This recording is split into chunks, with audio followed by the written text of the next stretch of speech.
What's up, everybody? I am Steve, and with me, as always, is D, and you're watching Conversations with Cabys, the greatest and best show on the internet. Tribute. And that's right, we're talking about the D today. It is the D episode. The All Almighty hail, D. all hail the almighty D. It's going to be, I don't know how long this one's going to be, but we're going to talk about the band, the people in the band, and music and kind of film as well. I think a little bit, touch on all that stuff in this one. Um, I also want to do some programming maintenance, do some do some housekeeping here. We will do a Wednesday um, episode. Then we're gonna do Sunday. It's gonna be a special. Uh, the What the Season Christmas Special Spectacular, Whoop, whoop. whoop, whoop, where we talk about just Christmas songs and Christmas movies that we dig on. Um, and then there won't be a Wednesday episode after that because I'm going out of town again, and it's a little difficult for me uh, to make sure that we um, get in, another one, and I just don't think we can push it. So, with that being Well, said, it's the holidays too. It's yeah, Christmas time. Got to went into the new year, so we're gonna be occupied otherwise in other ways, shapes, and forms. But that's not to say that we won't be still working on content and new episodes. So, like you said, we got three episodes there in the pocket, ready to go, and then take a little break for the holidays and coming back strong for the new year. for sure. The I didn't. Bands. Let's just do this. Bands to look forward to. I can't tell you what the first Sunday episode is going to be. After that, the first music episode is going to be because I'm not sure. This Wednesday's episode is going to be Neuralink. We're going to talk about the question Neuralink for that one, and then yeah, the Christmas special, and then taking a little Wednesday break, but we'll be back for Sunday. Can't tell you what the music episode is going to be then. We got several on the pocket, but I can tell you what you can look forward to next year in the music section. D just threw me onto some cool Red Hot Chili Peppers news that we're not going to talk about right now. That we'll talk about in a future Red Hot Chili Peppers episode very soon, because I think that it'll probably be sometime in January, I'd imagine. Just get some Chili Peppers in there because fucking they're a great band. Oh yeah. Um, Doing definitely maybe some Eagles if you guys like that. Doing a little Eagles Yeah. action. Lots to look forward to in the new year. Maybe some crazy bands too. I don't know. We may throw Limp Bizkit in the bunch or some shit. Just do some. Going from the Eagles to Limp Bizkit is almost, it hurts myself Wow. like a little bit. Like Yeah, I that even was like hurt. I'm sorry for that. But hey, Bizkit has its place in history, and they got some good songs. West Borland is a magician electrically and musically, so we can at least say that. We can agree on that. Lots of good stuff, lots of new music stuff, and other last bit of housekeeping. I haven't really talked to D about this yet, but I'm sure he's going to agree with me. Um, I think What the Decade is going to be its own episode. I think we're going to just go ahead because that one ran 2 hours, and I doubt you guys stuck with it. I'll be honest with you because that's the longest one. But What the Decade is fun as shit. I think you guys are going to like it. And I think just doing it as a regular old episode is going to work wonders for everyone involved. Steve and I had a ton of fun doing that first run through of the show, and I think that that's definitely going to be in the future. That was tons of fun, even if it's just for our own benefit. It was a ton of enjoyment, so we're going to keep that up. But without further ado, let's do it. Let's get into the greatest and best band in the world. Uh, Yeah. the D. With karate, I'll kick your ass. So, first off, the D is Jack Black and Kyle Gass. Jack Black, probably everybody knows who Jack Black is, I would imagine. Kyle Gass, if you saw his picture, I guarantee you'd know who the hell he is because he's been in all kinds of shit. Specifically, something we're going to talk about in next Sunday's episode, just to give you a little tease on that. Mr. Kyle Gass was featured in a movie that goes along with next week's Sunday episode the What the Season episode. So we won't talk about that movie here. I'll save all that little treats for that one. But yeah, he's been an extra in all kinds of fucking movies, and you'll. Do you know what movie I'm talking about, D? I think I do. Okay, so don't say it. It's all good, but All right. we'll confirm after. But yes, that we'll save it for then. But anyhow, he's been an extra in all kinds of shit. But Jack Black's obviously his career's kind of blown up a little bit, really. And if you really want me to just start off with a bit of controversy, I think for the detriment of the D, because he's just been so damn busy, they haven't been able to make music. And I think really, honestly, music is where his heart lies, to a certain extent. Obviously, he loves acting, and it makes a shit ton more money than he made making music. But I think kind of his heart lies. That's his muse, if you will, is the music. Yeah, I think that's probably the truest form of his talent and self-expression. Yeah, like that's what makes him the happiest. That's what his like most realistic version of what he can put out is in that. Yeah, for sure. Yeah. I mean, he's great at acting. Don't get me wrong. I'm not trying to put that to his detriment that he's not a skilled and talented actor, because he is. He's impressed me on many different movies, but I think we're jumping the gun here a little bit. Right? Yeah, we can talk about reel that. It. We can continue that the talk about movies here in just a sec. First, reel it back and kind of talk about some early days stuff with them. Well, basically, they're both essentially Jack Black and Kyle Gass are essentially comedians. That's how they started out. They were in an acting troupe, a comedy troupe in L.A., and kind of got together. With that, one thing that was cool was that when Jack met Kyle,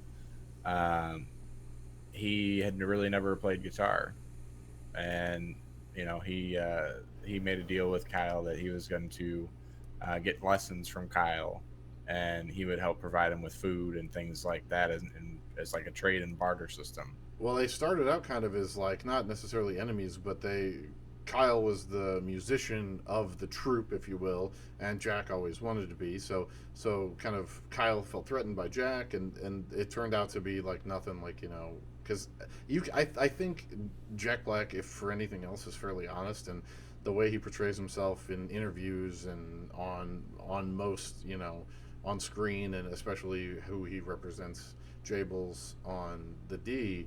That's kind of who he is. He's just a fun guy who's like, it's all good, man. Let's have a hug. Let's hug it out. I'm not here about nothing.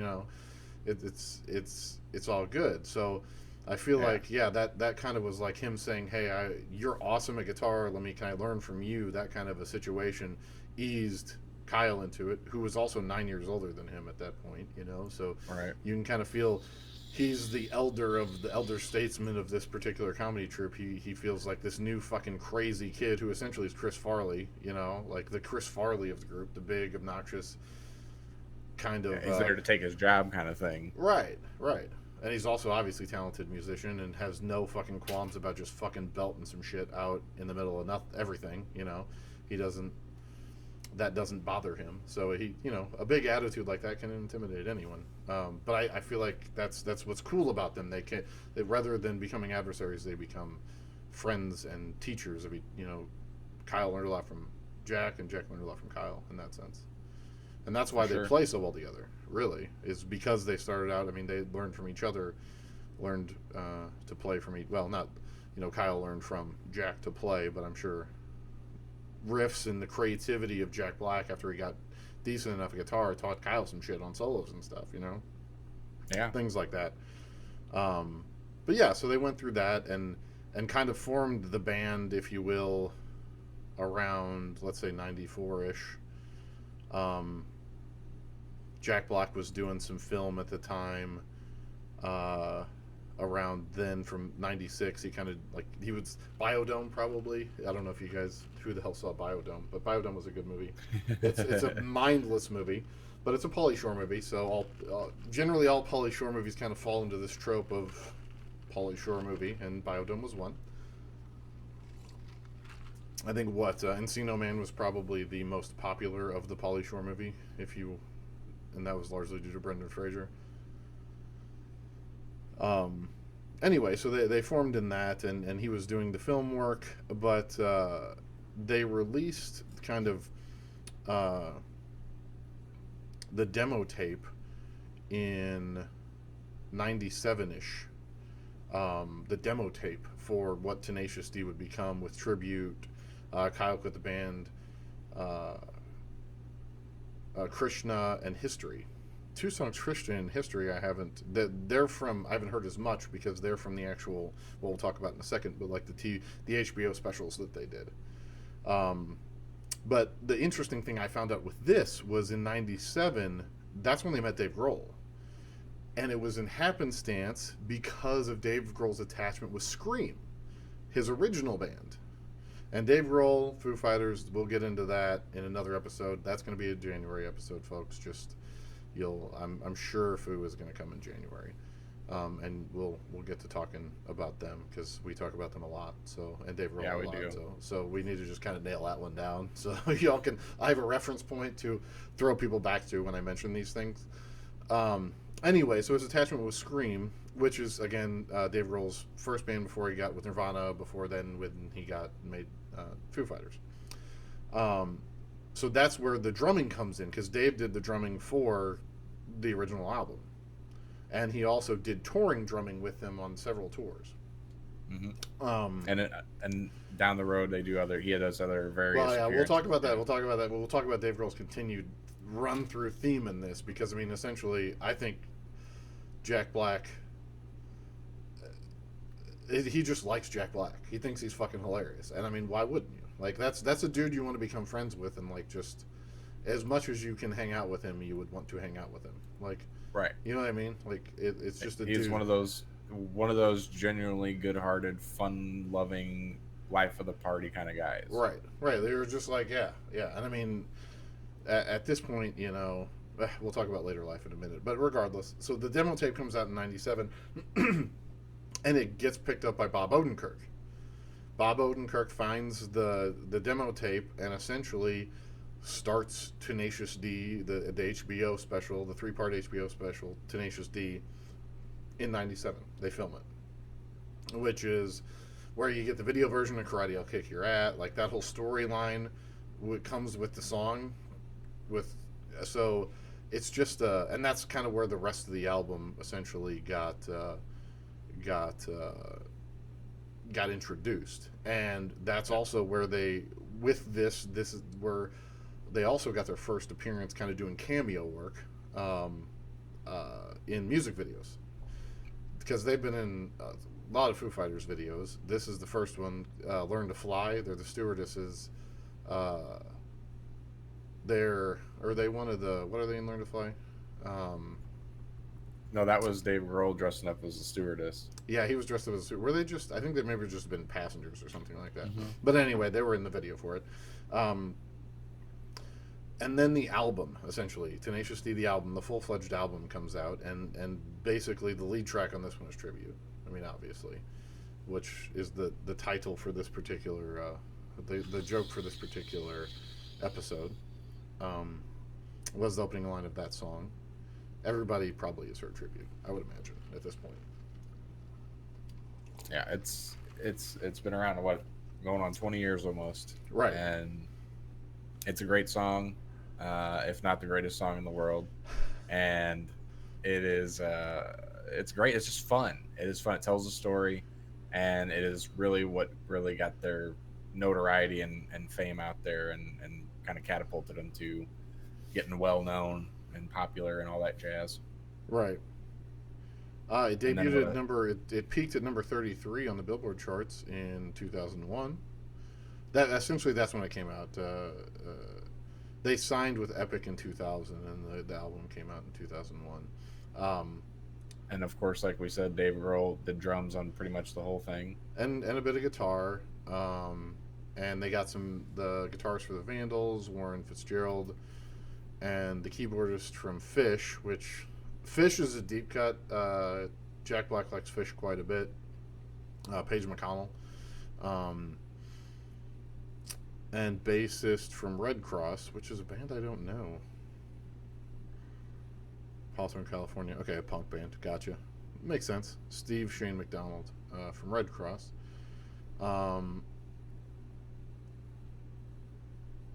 And yeah, Yeah. it's not so the band basically is always Kyle and Jack and kind of everybody else fills in. Dave Grohl generally is on drums, just because that's kind of Dave Grohl's side hustle for drum. Like when he wants to keep his chops up, he's just like, okay, cool, I'll just play drums here, and he just kind of does. I wouldn't imagine if he's in the studio helping them with drum fills and helps produce the records most of the time now, or hopefully will produce the future records that they produce. Um, but Yeah, I honestly, have a feeling go ahead. it may not be like a controlling interest or a controlling influence by any means, but he probably has a lot of genuine constructive criticism and tips and stuff like that Mm-hmm. for him along the way as well. What if you played it like this and Jack Black's like, yeah, let's do that. That sounds good. That's Yeah, exactly what. Yeah. So I mean, I yeah. definitely. This album is amazing though. Tribute is a great song, but the whole damn thing from start to finish From start to finish. is a And what's great masterpiece. is it's a story. The whole thing through is a story. It is, yeah. It is, yeah. And songs, kind of start and finish. Not all of them, but several of them start and finish, like and tell a story. Like Schnitzel Wonderboy, to Tribute, yeah. I mean Schnitzel. So Schnitzel Schnitzel into to karate. karate, and then Kyle the quit the band what was the opener for Kyle Quit the Band though? last week. Kyle quit the band. No. There's one that leads into Kyle Quit the Band though. It's the Oh yeah. Whenever he wasn't it the says you're Schnitzel? fired, Yeah, you're fired. it Wasn't was it? it was over Schnitzel. Wasn't Yeah, yeah. You sit on your tower. Was it funny? Who's it? funny? Yeah. Well, the karate I'll kick your ass was. I'm not real sure. Man, it's been a Something second. else. Mm-hmm. But anyways, yeah. So what we're trying to say is that they're every song in this album is awesome. Not one song is like another. This is a very diverse, tracked out album, and it's really good. It's amazing. I mean, it really is. Kyle Gass is a classically trained musician. So I mean, there is no lack of musical quality, and Jack Black can belt him out like no other. For sure. He has such a great range, and it's in that comedy like style, but also he actually has some real raw talent in there that shines through a majority of the songs. For sure. I mean, there's been no the theater training has helped him find his voice, and he uses his voice immensely well. Is well aware of his range, sticks with it, and pushes when he needs to push, and is really a damn fine vocalist. Like he can hold his own with pretty much the majority of people, and sing quite a few numbers. It was inward singing, is the last Kyle Quit the Band. So Oh, that's singing, right. Inward singing. You create some sit on your tower. What's funny? You fucking bitch. Fucking cock ass. Right. Right. How could we forget that? So, yes. So, an amazing album. Just an amazing album. Skit album. It goes, it's amazing. And again, on the videos, the video for Tribute, the devil in the video for Tribute is Dave Grohl. Yep. So Believe it or not. this through line, watch the video for Tribute. It'll be in the description. That's Dave Grohl as the devil. It's fucking funny. There was years I didn't know that. I didn't know who that was. Jack Black continues to do movies during this time. He did High Fidelity in 2000, Shallow Hal in 2001. One that I loved though, that is a not a lot of people know it. It's a movie called Bongwater. He plays Devlin in Bongwater. It's a movie in a more comedic tone, but in a similar fashion. The message is similar to me, and it's a movie that's a little bit deeper than its base parts than what you think it is. Very similar to Requiem of a Dream. But Requiem of a Dream is a complete and utter depression-inducing like I don't feel good at the end of this movie. Bong Yeah. water isn't that way, but it Yeah. is. There is a deeper meaning to bong water than its um, face value, I guess. It's quite There funny, is. It's and he plays a it's funny role in it. He plays a role if that I I've rem- never seen him play other than this. He's the mushroom hunting guy who lives out in the woods and who's kind of aggressive. Like, it's interesting. It's a totally interesting role for Jack Black. It's the one that I haven't seen him play before. And High Fidelity, he isn't plays Jack Black. I mean, really, let's be real. isn't a lot of that Bong Water movie? Isn't that a really slow moving movie? It's kind of slow. I mean, it's about yeah. I mean, it's just an interesting movie. Um, it's set I in think I remember seeing it Oregon. once. It's set in Oregon. A guy used to sling dope. Uh, yeah, it was just it's just an interesting movie. Jack Black's the guy who lives in the woods. It's quite funny, but it's underrated. So I would check that one out. But anyway, at the same time, High Fidelity comes out and he plays. High Fidelity is a really good movie, and you should check that one out definitely if you haven't. And he essentially plays Jack Black in that movie. Shallow Hal was his first apart. That was the first movie I was like, holy shit, he can play straight. Like Shallow Hal's a straight role, straight up, and he plays it well. He plays a good guy. Like he's opposite Gwyneth Paltrow in this, and he plays well. It's a great movie. Then Orange County comes out in 2002. So like in this interim, Orange County is a fantastic movie. If you haven't seen Orange County, what's wrong with you? You need to watch that movie. It's great. We've seen this movie thousands of times. He plays Lance in that. So he Orange County. Okay, so he plays essentially Jack Black if Jack Black weren't successful. It's what you typically think of a stoner strung out to be. Essentially, is what Jack Black plays in Orange County. Same time, he's playing a voice in Ice Age. Same year. Same year he comes out. I mean, that's what I'm talking about. He's got a range. Like he figured out his lane, and it's really cool. And then obviously 2003, uh, right around the same time of them starting to kind of work on this new album, Tenacious D. It's called The Pick of Destiny. Is the second album that they did. They released the Complete Masterworks, which is a live album of the first one, which is really good. It's a good listen. I enjoy some of it, probably more than the album versions, just because, it's fun to hear a bunch of people. I want you to drop trowel and squeeze off a Cleveland steamer on my chest. And hear a bunch of people say that with him in the Complete Masterworks is quite nice. But anyway, yeah. 2003, right when they're starting this Pick of Destiny thing, he comes out with School of Rock, which again, fantastic movie, is a phenomenal movie. A phenomenal. Oh, movie. I think this is this is one of his pinnacle performances in my opinion, because him as the music class teacher with these fucking group of kids. Acting with kids is tough. Ask anybody. It's tough. And he does it well. It was great. That's one of my... I need to watch that again. It's been a long time since I've seen it. Great movie. And then he does a cameo. Again, we got the cameos in 2004. Did a cameo in Anchorman. And King Kong came out. Whatever. I wasn't a huge fan of that. And then you have essentially the release of the movie and the album at the same time, because they made a movie about this album. Tenacious D and The Pick of Destiny comes out in 2006. The same year, he releases the movie The Holiday, which is Christmas time, everybody. The Holiday is a phenomenal one. That's a sneak peek at Mr. Jack Black being on the other one. I knew that was going to be your one of yours talked about. We'll talk about that one on the next Saturday's episode. But a fantastic movie, and just Nacho Libre, Tenacious D and The Pick of Destiny, and The Holiday all in the same year. This guy has chops. It's insane that we do this, but Nacho was not my favorite movie. No. But it was still a decent movie. A lot of people loved it. It got really good reviews for the most part.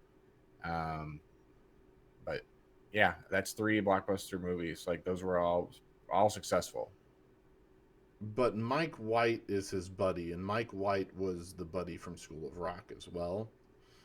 Um, and that's kind of School of Rock and Nacho Libre, where they're like two movies that they did. They kind of did a package deal. I think there may be another one as well, if I'm being totally honest, that they kind of did together. Mike White is in School of Rock. He is Ned Schneebly. He's the guy he's impersonating in School of Rock. So the really skinny white haired guy, that's one of his friends. That's like one of Jack Black's friends in real life too. Is Ryan White or Mike White? I'm sorry, Mike White. Yeah. yeah. So he wrote School of Rock with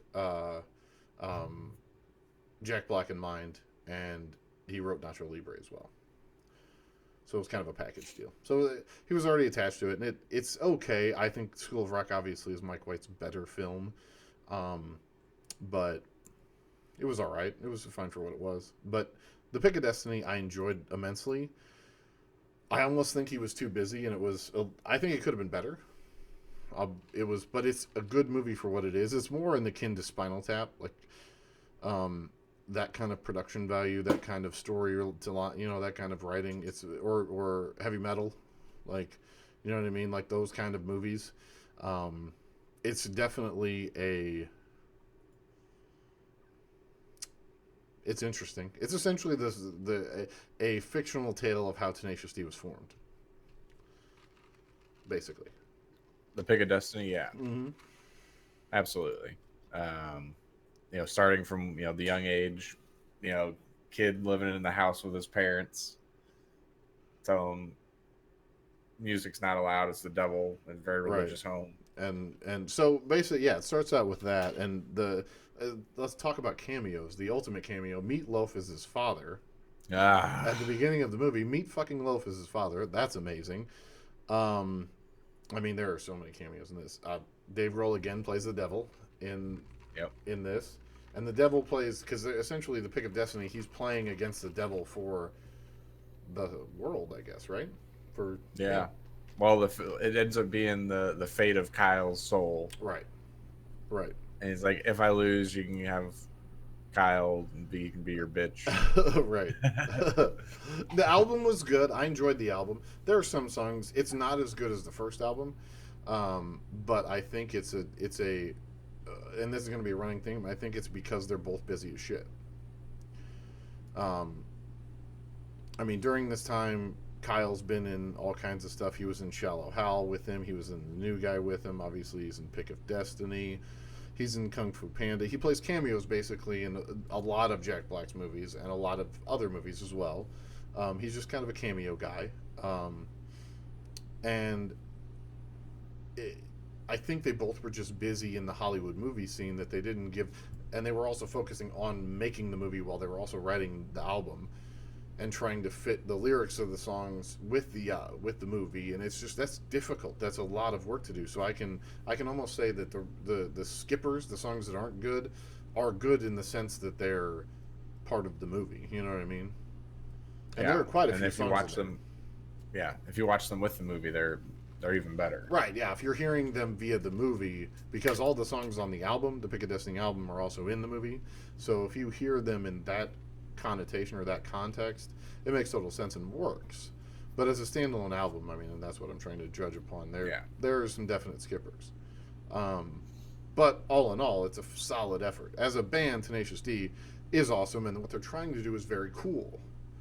Trying to fuse this movie music realm is cool. It's a good idea. I dig on it. And that was kind of it, right? The movie itself is great. Oh, I love the movie. Yeah, I love the movie. Great movie. It's and when I say it's like Heavy Metal or Spinal Tap or whatever, in my opinion, it's far better than those movies, and I mean, obviously very dissimilar, but you get the references. When I say that and you watch the movie, you'll hopefully understand what I'm trying to say there.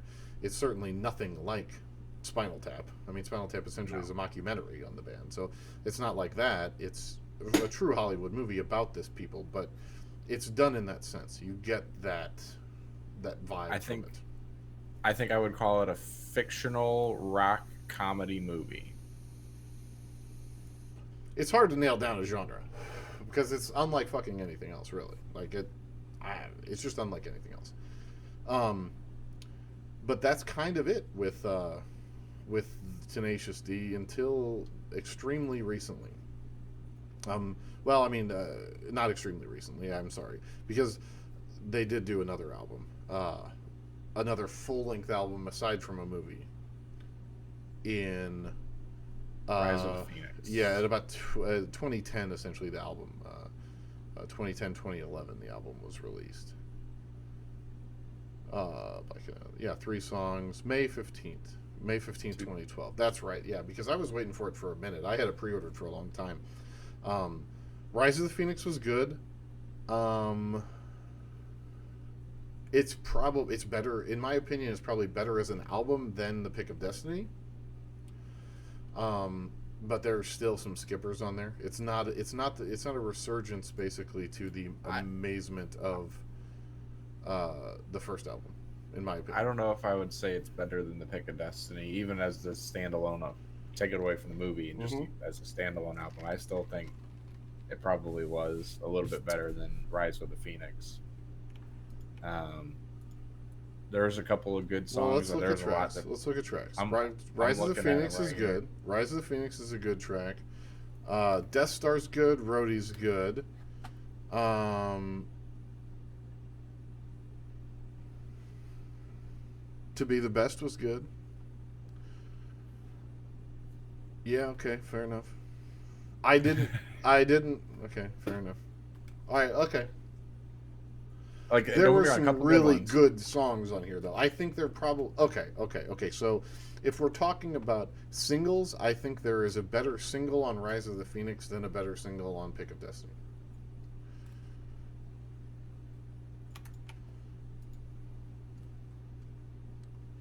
I need songs. Come on.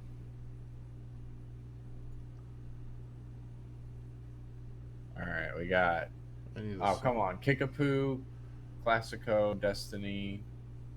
Let's see. Kickapoo's a great song. I'm not going to deny that. There we go.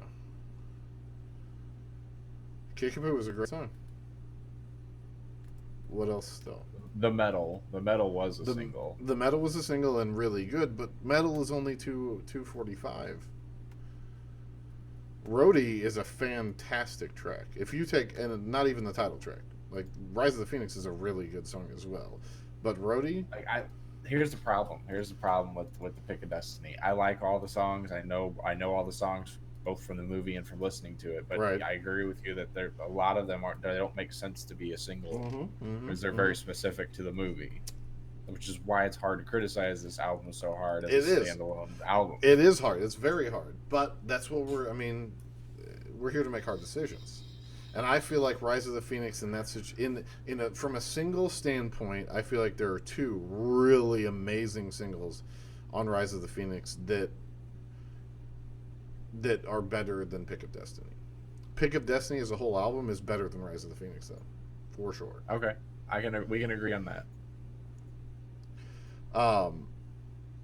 And so this is all happening. That comes out in 2012.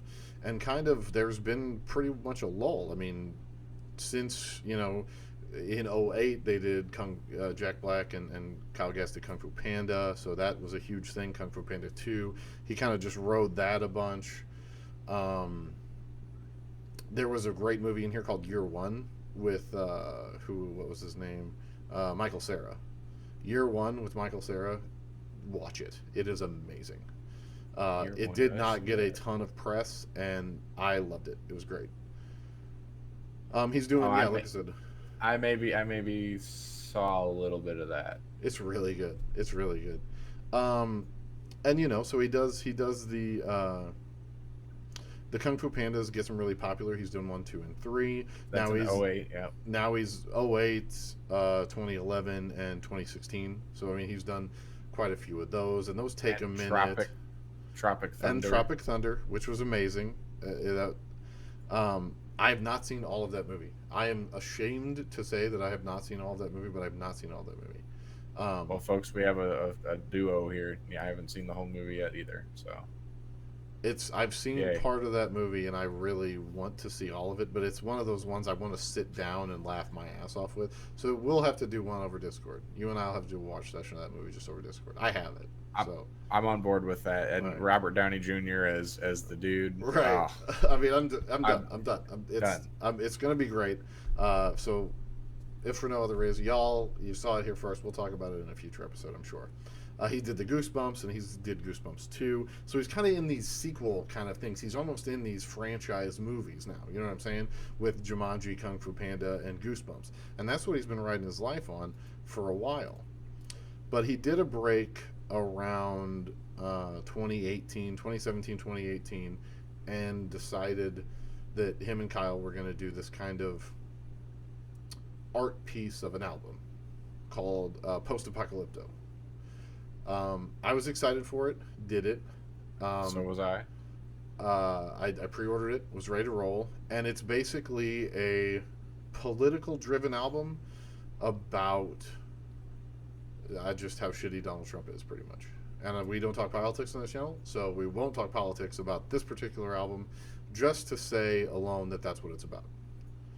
Basically, they in more or less words, they think Donald Trump is going to turn the world into anarchy and burn it down to nothing, and they play it out in a very fantasy-like way with aliens and Amazonian reptile women and just weird stuff. Yeah. And it's an art piece. I bought the vinyl of this art piece, but that's because I'm a Tenacious D nerd and I love them. I will tell you this: it's not a good album. It's not. Nope. It's not a good album. And I love Tenacious D. It's just not a good album. For me, I endured watching the videos because that's how I consumed this. It is also only 6 songs, by the way. Just rolling it out there. It's only 6 songs, 6 videos that Jack Black illustrated on a big notepad with markers and shit. Illustrated this whole web show. It was essentially started as a web show, and you could pre-order the album, which I did. 6 album. Yep. It wasn't great. Yep, that's how I watched it, and they released it like over a time period, didn't it? It was like once every week or one a week, and I didn't watch it all. I couldn't sit through that. I didn't. You did better than me because I couldn't sit through it. I was like, I can't do this. I was too busy at the time. It is to roll through it. It's like the mind of like a prepubescent 12-year-old illustrated. Not only illustrated it, but that's where like their mind was. Right. About lots of dick jokes. Lots of dick. Dicks and boobs. Right. And all sorts of just nonsense. I mean, there's probably you can get a few seconds of enjoyment out of it, but it was just all in all, it was just not a something for everybody on that. It was definitely an art piece, and that's why I said it like that. So I can't. I mean, as an art piece, I think it was very successful, and I'm sure there's probably a deeper meaning to it that we're not getting because we're too impatient to sit through it. And that's fair. Well, I know there's a message to it. Yeah, but I'm talking about a deeper message. Like, what if it was like he was essentially trying to make the muse that this was, I'm doing this in such an infantile way because that's the way Donald Trump is. He's such an infant. Is there a deeper meaning? I don't know. I don't know where the art goes there. I'm not sure.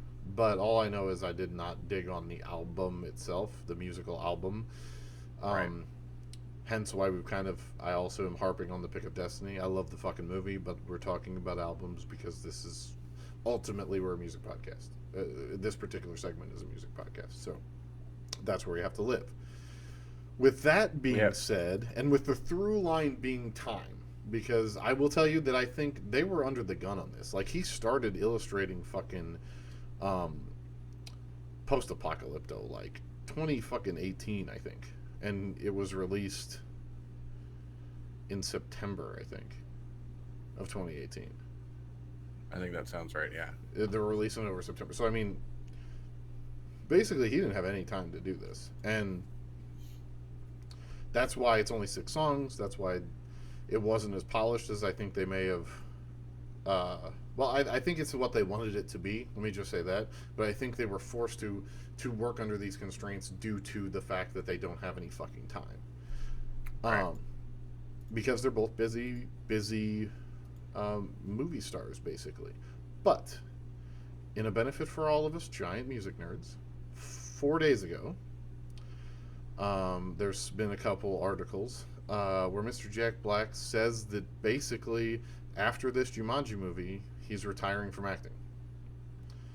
And I quote, "Well, I've got another Tenacious D record that I'd like to make, maybe one more movie. I'm kind of enjoying the idea of early retirement. Not so early. I'm 50, so yeah, he's just turned 50. I've been saying for a long time that this is the last movie. We'll see. I can't really say what my next thing is because it's too early. It's a jinxer. I got a couple tricks up my sleeve, but not too many. I'm looking to wrap up pretty soon, right off into the sunset." He continues on in another bit of it. "I don't like going away from Tanya and the boys, his wife and kids. I spend too much time away from home. Maybe I'll do a TV show here in town so I can work 9 to 5 and then get back home." Continues on after another question. "I'm going to star in the final Quentin Tarantino movie and then I'll ride into the sunset. Me and Quentin riding off. Quentin hasn't offered me the role yet, but I'm pretty sure it's coming." Wow. So it sounds like he's basically, in the interest of what I've been talking about how they don't have a lot of time to focus on the D, I think that time is going to be coming. And we're going to get, if I know the quality when they have the time to do it, we know the quality, right? Yeah. And I think if he's really saying that I want to make another D album, and I'm sure he wants it to be his fucking magnum opus. And that just fucking gives me chills right fucking now. I'm telling you right now, like, that is awesome. I want it. I want it bad. I want a return to form Tenacious D album that is from beginning to end fucking amazing. Amazingly well written, musically, lyrically, and story wise. A through line, theatrically. They've done it once. I'd love to see them do it again. For sure. And that's what I'm excited about. And that was 4 days ago. So Jumanji just came out. Let's hope that maybe it doesn't look like he has anything else on the books. And maybe they do this, and maybe they do a Tenacious D TV show. Like a comedy skit show. Or like their own independent podcast, like like somebody else on the internet. I mean, it's not going to be the greatest and best podcast on the internet because that's how it's already taken, I think. Right. But it could certainly be a tribute. One thing that I saw the upcoming for Jack Black is he is going to have a little bit to do with a game coming out next year called Psychonauts 2. He's going to be voicing one of the characters in that game. So Psychonauts 2, to go on a game rant, that is a Tim Schafer. It's a Tim Schafer game. Tim Schafer made a bunch of the original turn-based turn-based strategy games, I guess. The point and clicks for the computer. This one's coming out for Xbox One, I believe. Right. Yeah. So Psychonauts has been Psychonauts was originally came out on, I want to say, the GameCube or 64 or something like that, and then has been released on everything. But yeah, it's really cool. It's a good game. That's going to be a good one. I'm sure we'll talk about Tim Schafer in a future podcast because his little he kind of started the Kickstarter craze and that kind of a thing. So his game was the first game to make a shit ton of money on Kickstarter. Tim Schafer's an interesting cat. That'd be a good one to pick up. But yeah, so he's doing a thing in that, and he does the Jablinski. He also started up a YouTube channel with his son, and essentially what it is him and his son do videos, and he throws them up on YouTube. I'm sure it's for his son. It's something his son wanted to do. They play video games sometimes. It's called Jablinski Games. I'll throw it up in the descriptions. Give us a like and subscribe, and give them a like and subscribe because they're good. He doesn't need the help though. He's got like 10 million subscribers. He had 10 million subscribers before fucking any video went up on the channel. It's fucking insane. He opened the channel, his kid opened the channel, and he fucking threw a link on Twitter and had like 10 million fucking subscribers the next day. It was insanity. That's awesome. So it's really cool. His kid looks just like him. It's so awesome. I don't know if I've even seen him. Jablinski Games, it'll be in the description. You'll get a link. It'll be all good. I think with hope for a future D album, we close this here week's episode. All I'd like for Christmas is a new Tenacious D album. I think we're probably gonna have to wait till 2020 for that, but we definitely got news of a new one. So Christmas came early for one lucky boy. Till Wednesday, folks. Don't forget to love each other. We love you. Deuces. Much love.